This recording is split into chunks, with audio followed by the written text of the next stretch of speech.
அதே மாதிரி பேருந்துகளுக்காக ஒரு கருவி வாங்கினாங்க, டிக்கெட் கொடுக்கறதுக்கு ஒரு கருவி, ஜிஎஸ்பி கருவி. அந்த கருவியில ஊழல் நடந்திருக்குன்னு சட்டமன்றத்தில் நான் தான் ஆதாரத்துடன் எடுத்து பேசினேன். இது வரைக்கும் முறையான மறுப்பு கிடையாது.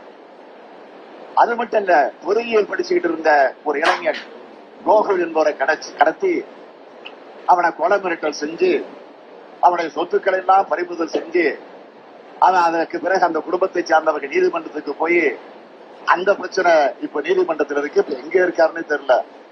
அந்த கோகுல் தலைமறைவாகி எங்க இருக்கிறார் என்று தெரிய முடியாத நிலையில இன்றைக்கு இருந்து கொண்டிருக்கு. அது மட்டுமா, அது மாதிரி நிறைய இருக்குது.